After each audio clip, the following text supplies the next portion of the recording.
It's not often you forget money when riding, especially if you pack your things into a Ziploc bag like this. But in the odd case that you forget, or just don't have enough money, stick a $10 bill into your bar ends. Just make sure you remove the money if you're planning on selling your bike. Bike-specific products can be extremely and unreasonably expensive. $20 for bike-specific washing soap. Mark off? More like off. You can save tons of money in the long run just by buying car-specific soap, or if you want to save even more money, use dishwashing soap. Wet shoes from riding or just general use? Place them under or beside your fridge for constant heating.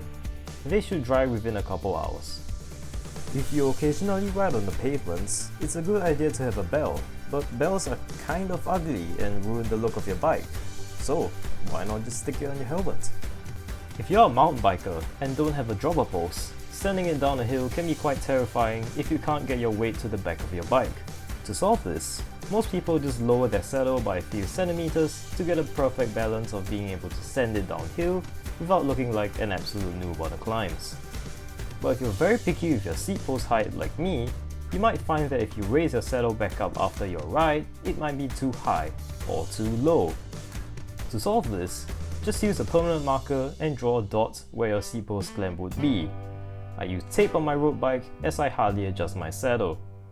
Speaking of tape, if you don't have cable crimps for some reason, your cables can easily fray. For a temporary fix, tape up the ends of your cables. This will give you enough time to spend, 50 cents on these. I know it's cruel to do this, but your bike can actually be used to hang your wet clothes. Your handlebars are perfect for drying your socks. If you bring food along while riding, like I do, don't throw away the plastic bags and instead keep them in your pocket. You'll thank me when you drop a chain. Recently when mountain biking, my friend smashed his derailleur on a branch and we were stranded. Initially, I was just lying on the floor, not helping at all. Then I realized I could just turn his bike into a single speed. Measure the chain where it would wrap around the middle of the cassette, break the chain, remove the broken rear derailleur and front derailleur if you have one, attach a quick link and Bob's your uncle. It won't be perfect, but it can get you home. And with that, I hope you have learned something or at least enjoyed the video and have been entertained.